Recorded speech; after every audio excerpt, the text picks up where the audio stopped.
Hello students, स्वागत है आपका अपने यूट्यूब चैनल में जिसका नाम है 5 मिनट टेक्स। मैं हूं राहुल कुमार। आज मैं जो इम्पोर्टेंट टॉपिक लेकर आया हूं अंडर बीपीएससी चैंपियन सीरीज 2022, यह है इम्पोर्टेंट कमिटीज, जिसे आप लोग सब जान रहे होंगे कि ये एग्ज़ाम पॉइंट ऑफ व्यू से कितनी महत्वपूर्ण है। ये सभी एग्ज़ाम बीपीएससी, यूपीएससी, स्टेट और भी स्टेट के अन्य एग्ज़ाम सभी में पूछे जाती है और ये काफ़ी इंपॉर्टेंट है।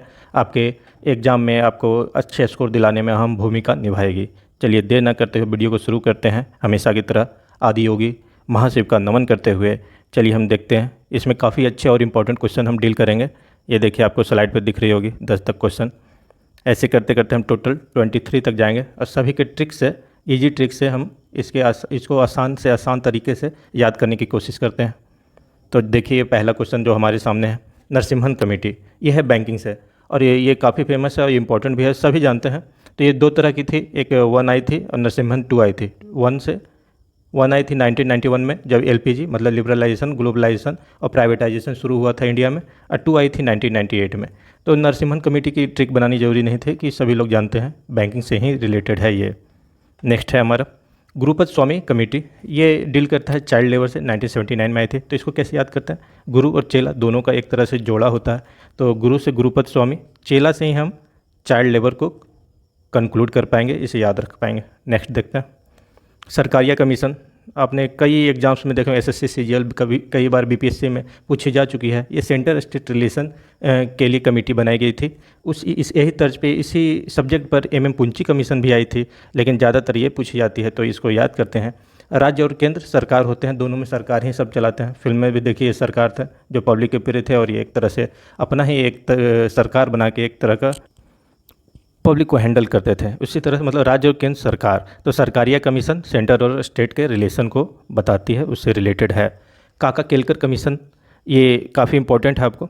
ये फर्स्ट बैकवर्ड कमीशन जो कि आई थी 1953 में, उसके ये मेन हेड थे काका केलकर। तो देखिए काका केलकर में के कितने बार है? 1 2 3 4, बैक टू बैक के ही आ रहे हैं।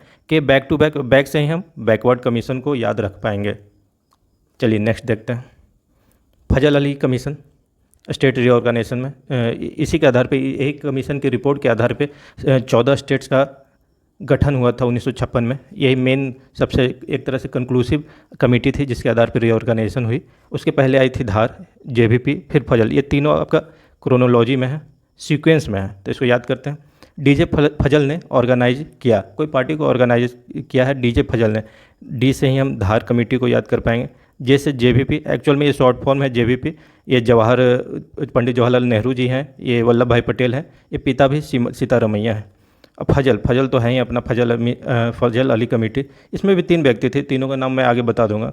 उसमें एच.एन. कुंजरू थे और भी अन्य लोग थे, मेन फजल अली ही थे। तो ये ट्रिक से आपको आसानी से याद हो जाएगा स्टेट रीऑर्गेनाइजेशन के तीनों कमेटीज। नेक्स्ट देखते हैं बलवंत राय मेहता कमेटी, पंचायती राज सिस्टम। ये एक्सट्रीमली इंपॉर्टेंट है क्योंकि हमारा बीपीएससी हो चाहे यूपीएससी, उसमें एक सिलेबस के अंदर हेडिंग ही है पंचायत सिस्टम इन इंडिया, तो उसको दर्शाती है या उससे मेन रिलेटेड है। तो बलवंत राय मेहता कमेटी है, साथ में जी.वी.के. राव कमेटी, फिर वी.टी. कृष्णमचारी कमेटी।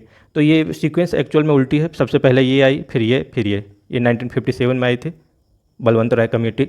और इसी के आधार पे अभी जो पंचायत आप देखते हैं, इन्हीं के रिकमेंडेशन के आधार पे, अनुशंसा के आधार पे बनाई गई है। तो इसका ट्रिक देखते हैं, तीनों को याद करते हैं सीक्वेंस में। चलिए कृष्णराव बलवान है वो, इसलिए उसने पंचायत बुलाई। पंचायत मतलब इस तरह का उसके पास फोर्स है कि पंचायत बुला लेता है बात बात पे। तो कृष्ण से कृष्णमचारी, राव से जी.वी.के. राव और बलवान से ही बलवंत राय मेहता। तो ये तीनों को याद कर सकते हैं सिंपल से सेंटेंस से। चलिए नेक्स्ट देखते हैं नितिन सेन गुप्ता कमेटी। ये है प्रसार भारती जो एक्ट थी उसको री एग्जामिन करने के, दोबारा से उसका एक तरह से निरीक्षण करने के लिए। तो कैसे याद करते हैं? प्रसार भारती की गुप्त पॉलिसी, जो इसकी नीति थी, पॉलिसी उसकी गुप्त थी, मतलब एक तरह से प्राइवेट थी। तो गुप्त से गुप्ता तो आपको समझ में आए है, पॉलिसी से मतलब नीति में एन लगा देंगे। नितिन गुप्त तो हैं गुप्ता, नितिन सेन गुप्ता ही हमारे प्रसार भारती के जो कमेटी थी उसके हेड थे। कोठारी कमेटी एजुकेशन कमीशन आई थी, उसी के लिए ये बनी थी। तो ये देखते हैं, इससे दोनों याद करते हैं हम लोग। एजुकेशन कमीशन के लिए 2 इम्पॉर्टेंट कमेटीज है, एक कोठारी और दूसरी है कस्तूरी रंगन। तो देखिए एजुकेशन का हम नाम लेते हैं तो जब भी 10 की बात आती है, 10 क्लास के बाद वाली तैयारी की, चाहे वो इंजीनियरिंग की हो, मेडिकल की हो, हम लोग कोटा ही जाते हैं ज़्यादातर, राजस्थान में जो कि है। तो कोटा से ही हम याद करेंगे कोठारी, कोठारी कमेटी और कस्तूरी रंगन, दोनों के से शुरू होती है, टी भी इंक्लूड करता है तो आसानी से याद हो जाएगा। ये कोठारी जो कमेटी थी ओल्ड वाली थी, जो 10++2+3 का मॉडल दिया था। ये कस्तूरी रंगन कमेटी जो न्यू एजुकेशन पॉलिसी 2020 में आई, उस वो वाली इन्होंने दी है, जो है मॉडल 5+3+3+4 वाली। तो चलिए नेक्स्ट देखते हैं। मुथालियार कमेटी, ये बनी थी, एजुकेशन कमीशन ये भी है लेकिन सेकेंडरी एजुकेशन के लिए बनी थी, उसके हेड थे मुथालियार जी। तो 1952 में ही बने थे। कैसे याद रखते हैं, देखिए यहाँ पिक में हम देखेंगे मुथैया मुरलीधरन, श्रीलंकन है, काफ़ी नामी बॉलर। तो मुथैया मुरलीधरन, और ये सेकेंडरी एजुकेशन से रिलेट करते हैं, तो सेकेंडरी एजुकेशन के लिए तो MMS से ही हम मुथालियार कमेटी सेकेंडरी एजुकेशन यहाँ से डायरेक्टली कंक्लूड कर पाएंगे। नेक्स्ट देखते हैं।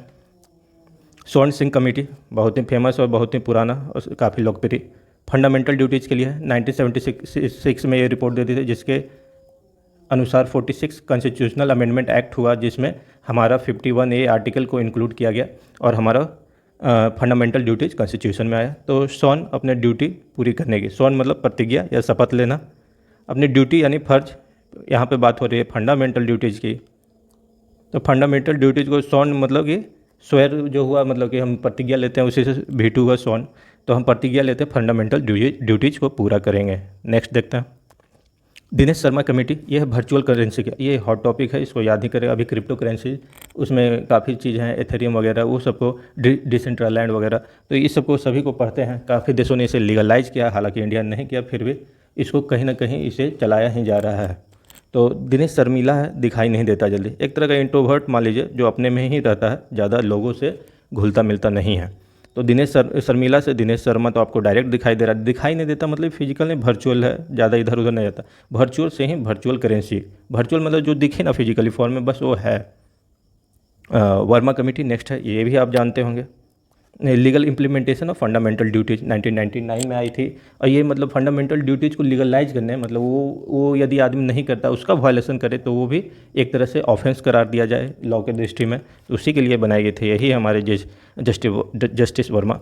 तो FD इम्प्लीमेंट करो, मतलब FD लागू करो, मतलब फंडामेंटल ड्यूटीज लागू करो, वरना मतलब एक तरह से धमकी दे रहे हैं, वरना मतलब कोर्ट जाएंगे, हाई कोर्ट जाएंगे, सुप्रीम कोर्ट जाएंगे, वरना मतलब इम्प्लीमेंट करो, नहीं तो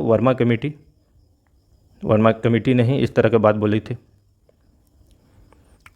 Sachar committee, equal opportunities for Muslim, social sector में, इकोनॉमिक सेक्टर में, हर जगह उनको बराबर का मौका मिले, अपॉर्चुनिटी मिले, अवसर मिले। तो इसको याद करते हैं, सच में मुस्लिम को अवसर इन्होंने प्रदान किया है एक तरह से, सच में, सच से ही सच्चर हो गए। सच्चर कमेटी किसको हैंडल करती है, तो मुस्लिम कम्युनिटीज़ के अपॉर्चुनिटीज़ को उनको इक्वल मिले हर जगह, कहीं भी उनके लिए रिलीजन के नाम पे भेदभाव ना हो। चलिए नेक्स्ट देखते हैं। कारवे कमेटी, यह स्मॉल स्केल इंडस्ट्री के लिए है, इंपॉर्टेंट वन है। तो कार में छोटा इंडस्ट्री, देखिए आजकल आप लोग देखे होंगे कि कार में ही, वैन में ही फूड स्टॉल खुल जाता है, फूड इन व्हील्स, इस तरह के नाम से काफ़ी प्रचलित होता है। तो कार में छोटा मोटा एक तरह का इंडस्ट्री हो गया, तो कार से ही आप कारवे कमेटी को याद कर रख पाएंगे। छोटा इंडस्ट्री तो डायरेक्ट आपको पता चल गया, स्मॉल स्केल इंडस्ट्री के बारे में बात कर रहा है। नेक्स्ट देखते हैं हम, यह है Thakkar commission. Indira Gandhi assassination case में इनको एक तरह से बैठाया गया था, इस कमीशन को लाया गया था। तो इंदिरा गांधी को ठोका मतलब मारा गया, थोड़ा सा इनफॉर्मल वर्ड है, पर इसको ग्रैब करने में आसानी होगी।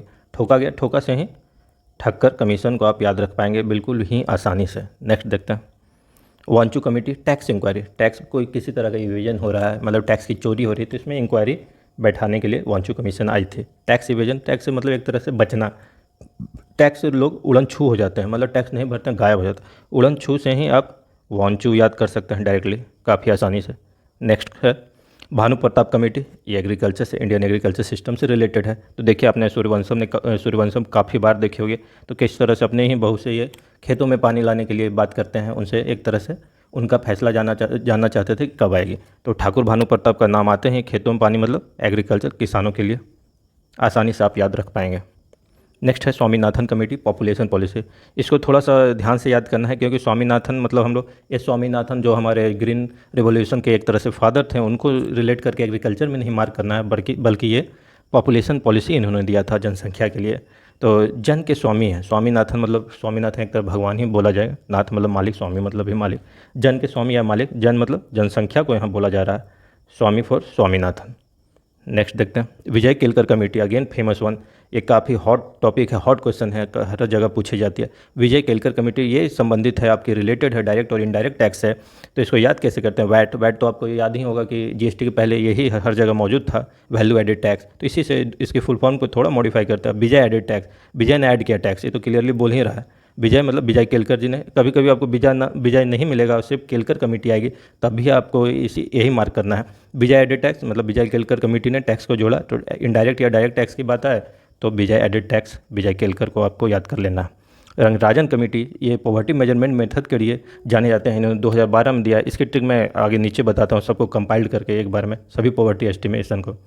कस्तूरी रंगन कमेटी, अगेन मैंने पहले ही बता चुका था, कोटा साहब कोठारी कमेटी को रिलेट कीजिएगा और कस्तूरी रंगन कमेटी, दोनों को रिलेट कर पाएंगे आसानी से। तो ये 2020 में आई है, NAP मतलब न्यू एजुकेशन पॉलिसी 2020 के नाम से जाना जाता है। ये कोठारी जी जो थे कमेटी के हेड, उनका पूरा नाम था दौलत सिंह कोठारी।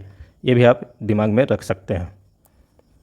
देखिए, ये जो मैं बात कर रहा था पॉवर्टी एस्टिमेशन के लिए, हमारे भारत में हर समय के मतलब बीच बीच में काफ़ी कमेटीज आई।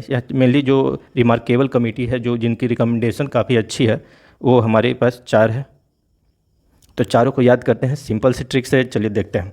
अलग तरह की लकड़ी वाले बैट से तेंदुलकर ने राज किया। उनका बैट काफ़ी, अब जानते हैं कि तेंदुलकर जो है सबसे ज़्यादा यहाँ पे सबसे ज़्यादा सेंचुरी इन्होंने लगाए हैं। इनका बैट भी काफ़ी हेवी हुआ करता था, तो इसी से रिलेट करते हैं, आसानी से ये समझ पाएंगे हम।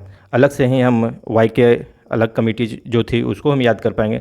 लकड़ी वाले से लकड़ वाला कमेटी, ये भी काफ़ी एग्जाम में पूछी जाती है। एग्जामिनर का एक तरह से पसंदीदा एक क्वेश्चन है ये। तेंदुलकर से ही तेंदुलकर कमेटी, डायरेक्ट से सेल्फ एक्सप्लेनेटरी है ये। राज से हमारा रंगराजन कमेटी। तो देखिए, क्रोनोलॉजी में ये सेंटेंस दी गई है ताकि आप सीक्वेंस में भी कभी बैठाने के लिए पूछा जाए एग्जाम में, मैच द फॉलोइंग में या अरेंजमेंट में, तब भी आप आसानी से इसे टिक मार्क कर पाएँ और स्कोर पक्का कर पाएँ अपना। तो देखिए, ये चीज़ हो गई, अलग तरह की लकड़ी वाले बैट से तेंदुलकर ने राज किया पूरे क्रिकेट जगत पे। ये लास्ट है हमारा second backward commission, but not the list and important one, BP Mandal. Mandal commission से फेमस है ये। एक तरह से काफ़ी इसके लिए हंगामा हुआ था, काफ़ी ये चर्चा में रहा था 1979 में।